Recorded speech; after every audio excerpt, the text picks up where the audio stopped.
Hey everybody, and welcome to another gym video. It's been a while. Well, it hasn't been a while for me going to the gym, but it's been a while since I last posted anything gym related. But this was taken right after my shift at my job, and I decided to go work out and do as much as possible before I went into work. So, I think I mentioned this in my last video about the gym, that I'm doing legs every day, and this is a continuation of that. So far, I have been doing legs for about a week straight now, and honestly, it's been pretty fun. I have noticed a drastic increase in my strength in my legs, especially when I'm doing squat-like exercises. I've also noticed that I am slightly stronger when picking up objects from the ground using my legs and so forth. Now, I am only doing legs 5 days per week. So I think this was my third or fourth day doing legs. I'm trying to reach either one long, heavy set or 2 or 3 medium level sets. And after that, I will switch to doing calf raises, and then I'll switch to doing some other leg related exercises. But I haven't used the leg press machine in forever. And honestly, aside from calf raises, which is something I do still do because I kind of need to do it, this one machine works my entire leg. Like, the entirety of my legs get worked out during this. And if I am smart about it, I can even work out the calf, the upper leg, and the lower leg as well. Well, the upper hamstring or thigh, and then the lower thigh, so to speak. There's actually an exercise you can do with this piece of equipment that actually works your hamstrings as well. But it's relatively difficult for me to do, but I might show that on camera. But I did legs for the majority of this video, and then I did upper body. No torso. Well, actually, that's incorrect. I did do a torso this session. I did some oblique training with the kettlebells. But I'm trying to find the perfect stance to do legs on this machine. Because if you notice, this is a good clip right here. You can tell just how much force my right leg is exerting to try to have this stance. And the funny thing is, my left side has also gained a little bit of mass as well. Still small, still incredibly small considered, well, in comparison to my right leg. And as long as I don't lose any mass on the left leg, I'm fine with it. The biggest concern I have is as I age, I think I've talked about this before, but as I age, my left side will shrink and my right side will remain dominant. And eventually I will lose access to my entire left side completely. Like, all the dexterity will leave the left side. But this, the whole point of working out is so you can maintain what you have, so to speak. But doing legs has given me a new outlook on what I can actually achieve. And honestly, my left leg isn't quite as weak as I think it is. The calf area is definitely weak. Like, it's still tremendously small, and I know for a fact that my left leg cannot even come close to the amount of weight that my right leg can sustain or endure. But I think my left leg is still relatively strong, all things considered. But I am going to be doing some left leg exclusive training in the future. I do that on occasion even now, but I'm looking to really put my left leg through its paces and just see how much it can actually do by itself, and see if I can achieve something greater. in terms of my left side's capabilities. But this exercise right here, for example, this exercise is hard. So this is putting both your feet as close together as possible and pushing the weight down and then up. Well, pushing it up and then letting it come back to you. But keeping your knees perfectly straight is something that I struggle with, and it's something you need to do if you do this particular exercise.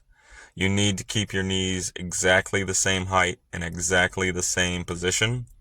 So I ended up having to hold my leg steady because my left leg wants to go outward while my right leg wants to stay in its current position.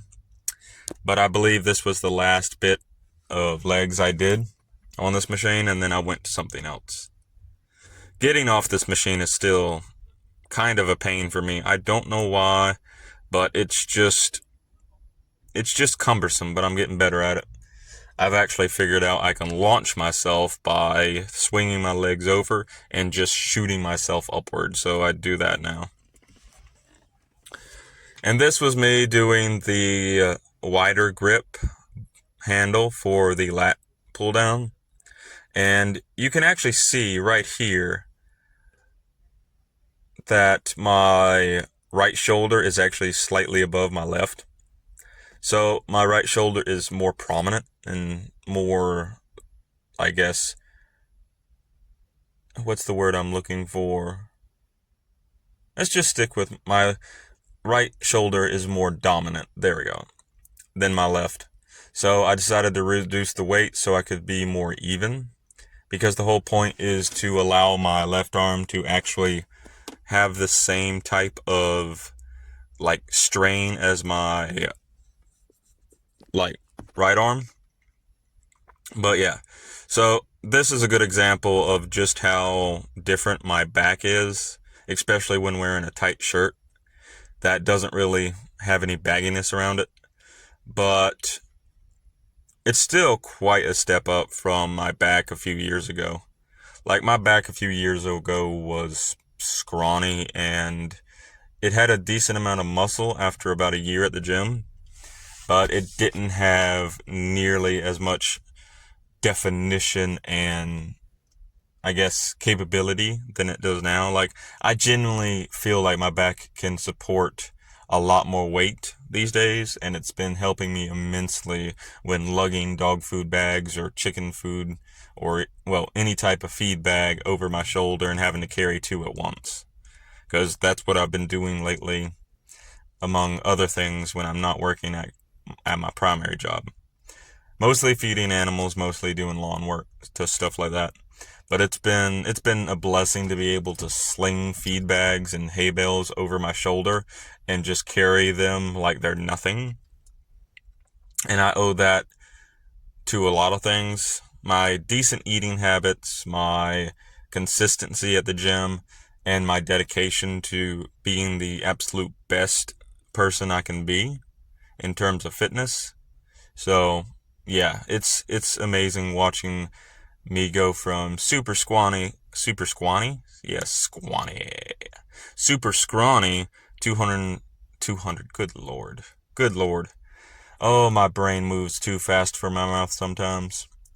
But it's nice seeing the progress I've made from a 123-pound dude who I think I'm 5'4" or 5'5", maybe 5'6". I know I'm not 6 feet, but I know I'm close. But it's amazing watching me go from 123 pounds to 162 pounds. The only downside is the incredible amounts of food I consume on a daily basis. Because yes, consuming a ton of food is probably the one detriment to working out and doing so much every day, because the amount of calories I have to ingest is just astronomical. But I'm hoping once my metabolism kicks in, not kicks in, but kicks off, that I'll start to gain more mass. because my dream is 180 lean. No higher, no bigger. 180 I think is a perfect weight for someone my height and my size. So that is what I'm looking to achieve by the end of 2026. If I can achieve that, that would be awesome. If I can come close, that will also be awesome. But right now I'm maintaining 162 pounds on the average. The lowest I've dropped recently is 156 or 158 pounds. But I haven't dropped below 156 in a long time, which is really good. But I'm maintaining a average of 158 to 161 pounds. My best day, I'm at 162, but that's mostly because of water weight and food. So probably realistically, if I'm dehydrated and I don't have any food in me, I probably weigh 160 even or 159. But 162 on average is phenomenal. Haven't gained any weight since gaining 162. I have been trying to gain more weight, but I'm going to pace myself. I'm going to continue my eating regimen, continue eating healthy, cutting sugar almost completely except for maybe 1 or 2 cheat days, and reducing my coffee intake to 2 cups per day instead of like 4. I've also reduced my caffeine intake substantially. And yes, I know caffeine is necessary for gym sessions, but honestly, the only supplements I've been taking lately have been 3 or 4 scoops of Muscle Milk Premium, the vanilla brand, and 2 scoops of creatine per day, with about 3 water bottles full of, water, and probably 2 big glasses of, I think, full fat milk. So it's about 150 calories per glass every single day. So, and that doesn't include my 8 eggs, my chicken breast, my vegetables, and my vitamins that I take. But I've completely eradicated pre-workout mix, and I've pretty much eradicated the use of caffeine for most of my workouts. Part of me wants to also try smelling salts just to get hyped up, but I haven't really needed anything like that yet, and I don't think I'll need it for quite a while. Nothing against those supplements, nothing against people who chug like Monster energy drinks or Ghost energy drinks at the gym to get that super hyped up pump going. But for me, I would rather just consume water, creatine, and protein powder, along with maybe bringing a meal or 2 to the gym with me and eating in the middle of my sets, than hype myself up with the energy drinks. Because while they do hype you up, they also almost always have a side effect. A friend of mine went to the gym with me one time, and he drank one of the Ghost energy drinks, and I think he had energy for the rest of the night. I think he told me he didn't even sleep the entire night, and we did a bunch of stuff that night. We played pickleball, we did a bunch of other things, and he still had boatloads of energy. And I was dead tired by the time we finished pickleball, so I was like, I'm glad I am not hyped up. Again, nothing against all of the energy drink brands. I know they're very unhealthy for you, but to each their own. Also, I think I've found my perfect place in terms of rest periods. So for me, it seems like 2 to 4 minutes of rest between my vigorous sets seems to work the best for me. It gives me some time to rest. It might give me enough time to change songs, or maybe even put on another YouTube video, or even try to think of new workouts during the rest period. But I find anything longer than that just is overkill. unless I'm doing like extremely heavy sets. So for example, I have completely like quit doing squats of any kind, but I have found a Ronnie Coleman style leg exercise from a fellow gym goer. Awesome dude.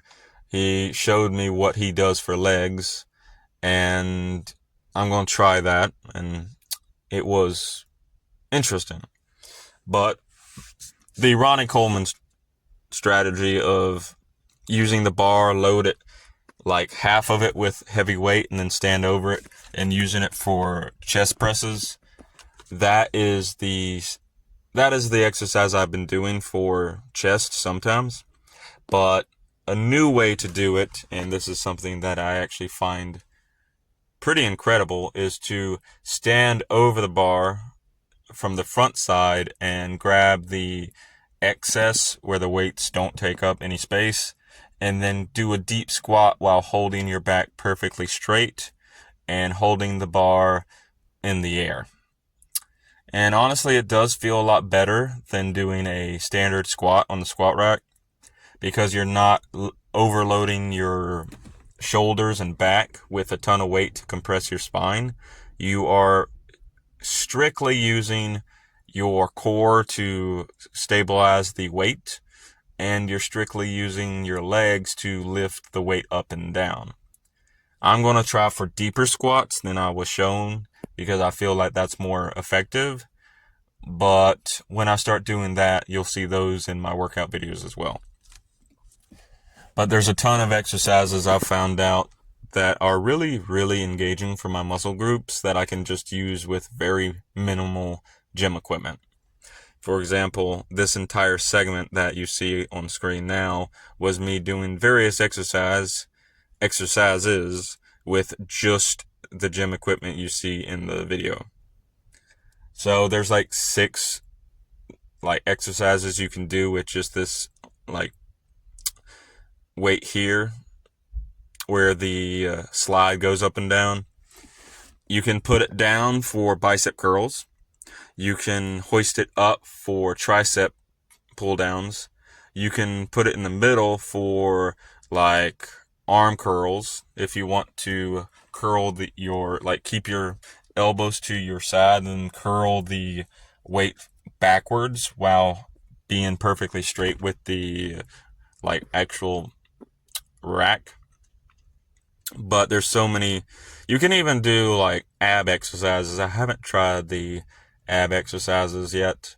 It's where you hold the bar behind your head, you squat on your knees, and then you like keep the bar on the back of your like neck right on your traps, and you just like do crunches while using the weight on the rack itself.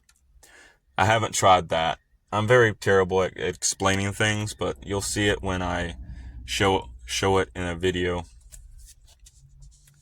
But other than that, there hasn't been that much new that I've been doing. Just the leg presses. Haven't done hammer squats in a while. Hammer squats are really, really rough on my back, and they are extremely good for your legs. I have seen some of the most massive people only doing like 80 to 100 pounds on the hammer squat machine, but they go for intense levels of sets. And the people that do almost max out that machine at the gym are monsters when it comes to the striations in their legs. I actually asked a dude how many sets he did, and he said, I only do like 3 sets of 8, but I go for, I think he did 175 pounds, and his legs were on fire the entire time. I actually had to ask him if he was in any pain after the set, and he said, no, but I'll be uncomfortable tomorrow, and that was hilarious. It's like, wow. I haven't done the hammer squats at that weight. I used to go, I think when I was doing hammer squats, I was doing 210 max for like 5 reps, and I would do that 5 reps for 4 sets. So what's that? 5 10, 15, that's 20, I think. No.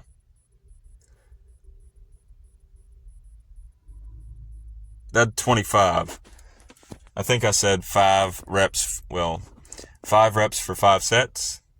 So that would be 25. So that would be 25 reps in total at 210 pounds. And that killed my legs. Like, my legs were inoperable the next day. So I kind of reduced the weights. And then eventually I've just stopped doing hammer squats in general. I'll do squats with free weights where I will grab a dumbbell, preferably a dumbbell that also strains my arms while holding it. And I will just get reps out with the squats, holding the dumbbell close to my chest and just doing squats low as possible while keeping my back straight. That seems to also work wonders. And it gives you a decent arm workout because your arms are actually having to maintain that weight in that position for an extended amount of time. But I really don't know how much longer it would take before I maybe see some major increases. But I've already noticed a pretty good increase in arm size and a pretty good increase in leg size. In fact, it's apparent in the video earlier where you saw those massive striations in my legs, where my legs were just popping like crazy, and I didn't even have a pump that much. And compare that to the striations in my legs the first video, which was a short on the channel where I used that machine for the first time.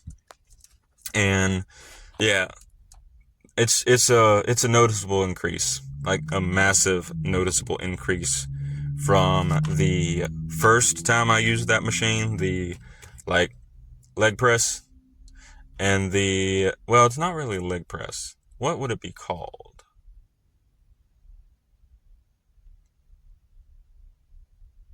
Leg push down?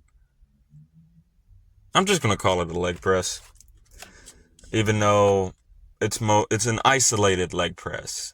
I think that's what I'm going to actually call it, because that's basically what it is. It's an isolated movement where you're not moving anything but your legs, which is actually the same thing that the standard leg press is. It's an isolated movement where you're not moving anything but your lower half. But I really do think the machine for legs that I'm currently using might be my favorite leg machine in the entire gym, because there's so many exercises I can do with it, and I genuinely feel like my legs are being torn asunder while using it, but I still feel great after using it for a few sets. I have not decided to use it for an extended set yet, where I go to absolute failure for every single set. I've gone close to failure, but I haven't gone to absolute failure yet doing any of these sets. So we'll see how that works out when I do those sets, but for now I think it is best if I just go close to failure and just rack up my volume. But currently I still am at 4 45-pound plates and 2 10-pound plates. However, I think I'm almost ready to reach 6 45-pound plates. And we'll see if I can actually achieve that in the next video, which will most likely be a short instead of a long workout. But soon I'm going to try that. I'm going to up the plates to 6 plates for 45, and then I'm going to see if I can achieve at least 10 reps. If I can't achieve 10, oh my goodness. If I can't achieve 10 reps, then there is no use in increasing the weight yet. Even if I can achieve 8 reps, that would be good. But the point is to keep my form good and to strain my body, but not injuring myself. So ego needs to go down and productivity needs to go up. Good form is more important than super heavy weights. When you can do heavier weights with perfect form, that's when you can bump up the weight to a higher level. Because once you can do a certain weight with good form, that means your body's used to that level of weight, so you do need to increase that weight. So that's what I'm going to be doing when I eventually get to that level. I'm going to be increasing the weight. And honestly, it might be sooner rather than later, considering the fact that my legs are actually exploding relatively quickly. But I finished arm set, and I think after arms I did one more exercise, and then I called it complete. But this day was legs, back, and arms. Like so many arm days. I take 5 days a week for legs lately, and I am taking about 2 days of maybe arms. And I think I'm going to stick with that for right now. But it's about to be the new week, or not really the new week, but it's half of the next week is over. So I think I'm going to do 3 days of legs next week and 2 days of arms, and then take the rest of the week off. So that will be 5 days of intense workouts and then 2 days of rest. And I think after that, I'm going to reduce the final week of the month to 2 leg days, 2 arm days, and 1 isometric day, and then for the rest of the week, take off, and then take off half of the next week, and then resume after my body is fully recovered. Because right now, the progression I've made is quite substantial, and I think I want to keep that progression going and finish up the month with a perfect recovery record. But I ended the workout session with the oblique training with the kettlebells. I did 40 on each side. I remember this vividly because my sides were burning by the end of it. So this was a 25-pound kettlebell, not that heavy. I can actually do the 45 to 70-pound kettlebells for oblique training. However, good form over heavier weight, and since I was using both the good arm and the bad arm, I didn't really want to strain my body too much trying to evenly maintain the weight. So I chose to do 25 pounds for 2 reasons. The aforementioned reason, and honestly, this was at the end of the gym session and I was already tired. So I felt like this would be the perfect ender to my day. So I stuck with that. But overall, I've been incredibly happy with everything I've been doing. I've been working hard for multiple days, actually multiple weeks, trying to save money up. I've completely eradicated thrice this video, but I've completely removed the purchasing of new video games lately, mainly because I'm actually happy about the collection I've amassed currently, and I'm going to be beating every single one of my video games in my collection, and after I 100% the majority of them, then I'm going to start ordering more. I have a few more games in my collection that I want to have, but I have finally, after months of searching for the games I grew up on, I have finally amassed the amazing amount of games I used to have as a child. But I've completely removed game purchases. I have focused solely on my new home, and I've focused solely on doing side jobs. And I gotta tell you, while I'm exhausted all the time and don't have that much time to actually do anything, it has been giving me a new feeling in life. So I don't know. I'm happy. I'm proud of myself. I've gotten a lot done. I am thankful for all the people who have helped me, and I have so many new goals in mind for the foreseeable future. But with that all said, it's about to be the end of the video, and I wish everyone the best life possible, and you will see me in the next video where I may be even bigger than I am now, or smaller. Anything could happen. But with that all said, you will see me in the next video, be it a gaming video, be it an update video, or a short. But peace out, everyone, and I'll see you in the next video. Ta-ta!